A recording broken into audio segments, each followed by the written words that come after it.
दोस्तों, मैं 35 साल की औरत हूँ। मेरा नाम वंदना है। पति नहीं है, वो आर्मी में थे। 10 साल हो गए हैं उनको शहीद होते हुए। मैं कोलकाता में रहती हूँ और मेरी मम्मी और मेरा भाई दिल्ली में रहते हैं। मैं अपने एक बेटे और एक बेटी के साथ कोलकाता में ही रहती हूँ। आज मैं आपको वो कहानी बताऊंगी कि कैसे मेरे मुंह बोले भाई ने मुझे पूरी रात ट्रेन में। हेलो मेरे प्यारे दोस्तों, आप सभी को मेरे यूट्यूब चैनल कहानी का खजाना में स्वागत करती हूँ। आई होप आप सभी लोग खुश होंगे, स्वस्थ होंगे। चलिए दोस्तों, अब कहानी में आगे बढ़ते हैं और आपको यह कहानी सुनाते हैं। अर्जुन जो मेरी मम्मी का पड़ोसी है, मेरी मम्मी से बहुत बनता है। दोनों में अच्छी जान पहचान है। वो ज्यादातर समय मेरी मम्मी के घर में ही बिताता है। अर्जुन मेरी मम्मी को चाची कहता है और मेरी मम्मी अर्जुन को बेटे की तरह मानती है। यानी कि रिश्ता अपना नहीं होते हुए भी अपने से बढ़कर है। मेरी मम्मी मुझे बहुत दिनों से अपने पास बुला रही थी कि वंदना आ जाओ थोड़े दिनों के लिए, तुम्हारा मन भी बदल जाएगा। पर मैं प्लान नहीं बना पा रही थी। जाने का मन मुझे भी बहुत कर रहा था। पर अचानक से मम्मी का फोन आया कि वंदना अर्जुन कोलकाता गया है। वो परसों वापस हो रहा है, तो तू भी साथ ही चली आओ। मुझे भी लगा कि ठीक है और मैं भी तैयार हो गई। एक दिन पहले ही अर्जुन का फोन आ गया था कि दीदी तुम तैयार रहना और 10 बजे के करीब स्टेशन आ जाना। मैं तुम्हारा टिकट भी बनवा दिया हूँ, तो B2 में आ जाना, सेकंड AC में। मैंने कहा ठीक है, मैं टाइम से पहुँच जाऊंगी। मैंने अपने पड़ोसी से रिक्वेस्ट की कि वो मेरे दोनों बच्चों को कुछ दिनों के लिए अपने पास रखे। मुझे ज़रूरी काम से मायके जाना है। वो लोग मान गए। बच्चों को भी साथ ले जाती, मगर उनका स्कूल खुला हुआ था, तो उनको पड़ोसी के यहाँ ही छोड़ कर जाना पड़ा। दोस्तों, आप सबसे रिक्वेस्ट है कि चैनल पर नए आए हैं तो चैनल को एक सब्सक्राइब करें और वीडियो को एक लाइक करें। दोस्तों, आप लोगों की एक लाइक और सब्सक्राइब से बहुत ही मोटिवेशन मिलती है कि हम ऐसी ही कहानियाँ आप सबके समक्ष प्रस्तुत कर पाएं। दोस्तों, थोड़ा सा समय निकालकर इस कहानी को अंत तक जरूर सुने। मैं टाइम से स्टेशन पहुंच गई। वो मुझे गेट पर ही खड़ा मिला। उसे देखकर मैं खुश हो गई और मुझे देखकर उसने हेलो किया। मैंने भी उसे हेलो किया और मैं भी ट्रेन में सवार हो गई। साइड ऊपर और लोअर बर्थ था।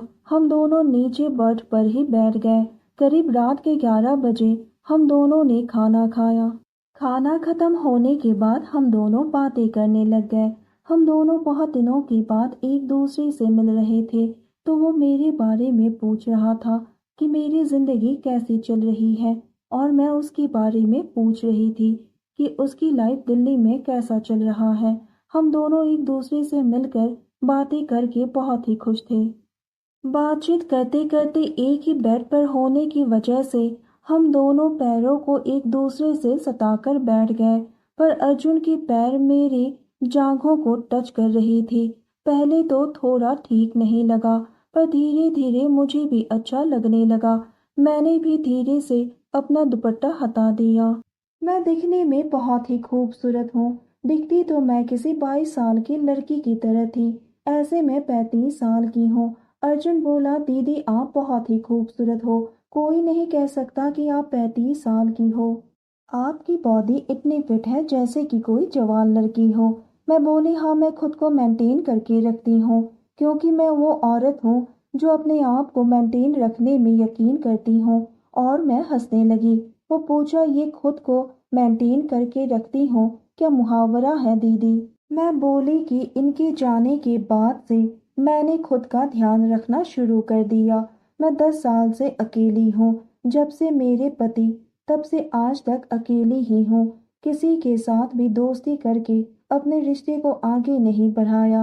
अब अर्जुन भी मुझे प्यार भरी नजरों से घूर घूर कर देखने लगा। मैं समझ गई कि आज मेरी 10 सालों की चाहत पूरी होने वाली है। मेरे अकेलेपन का साथी आज मुझे मिलने वाला है। मैंने उसे स्माइल दी और उसके करीब आ गई, और वो भी कपकपाते हाथ से मुझे पकड़ा और अपना होठ मेरे होठ के पास रख दिया। फिर क्या था, मेरे तो तन बदन में आग लग गई। मैं भी मर मिट गई और अपने आप को उसे सौंप दिया। फिर क्या था, उसने भी एक कदम मेरी ओर बढ़ाया। मैंने भी उसका साथ दिया। सभी लोग ट्रेन में कंबल तान के पर्दा लगाकर सो रहे थे और हम दोनों एक दूसरे की प्यास को बुझा रहे थे। उसने मेरे होठों को चूमते हुए अपनी बाहों में भर लिया। हम दोनों एक दूसरे में ऐसे खो गए जैसे हम दोनों एक दूसरे को बरसों से पाने के लिए तरस रहे थे। हम दोनों दो जिस्म एक जान बन गए। उसका प्यार पाकर मुझे अपने पति की याद आ गई। बरसों बाद मुझे पति की तरह प्यार करने वाला कोई मिला है। इस तरह की प्यार को पाने के लिए मैं 10 सालों से तड़प रही थी, जो आज जाकर मुझे मिली। मैं सपने में भी नहीं सोची थी कि पति के जाने के बाद मुझे दिल को छू जाने वाला प्यार मिलेगा। हम दोनों का प्यार भी ट्रेन की रफ्तार से चल रही थी। हमारे पर्दे लगे हुए थे। लोग गहरी नींद में सो रहे थे। हम दोनों सब कुछ भूलकर एक दूसरे के साथ ही खोए हुए थे। मेरे मुंह से निकली हुई भीनी भीनी आवाज से अर्जुन खुश हो गया। करीब 30 मिनट के बाद वो मेरे बगल में ही लेट गया। फिर वो मुझे प्यार से सहलाए और मेरे माथे को चूम लिया। मैं 10 सालों के बाद इस खूबसूरत पल को जी रही थी। ऐसा लग रहा था जैसे मैं पहली बार इस पल को जी रही हूँ। रात भर मैंने उसके साथ अपना कीमती वक्त बिताया। सुबह सुबह 8 बजे दिल्ली पहुंची मेरी ट्रेन। मैं बहुत ही खुश थी। दिल्ली में मैं जितने दिन रही, मैंने अर्जुन के साथ अपना खूबसूरत पल बिताया। जी तो करता है कि उसके साथ कभी भाग जाऊं। मैं उसकी दीवानी हो गई हूँ। मुझे अब अर्जुन के बिना जिंदगी में कुछ भी अच्छा नहीं लगता है। अर्जुन का प्यार पाकर मैं 10 सालों के बाद फिर से जीना सीख ही गई।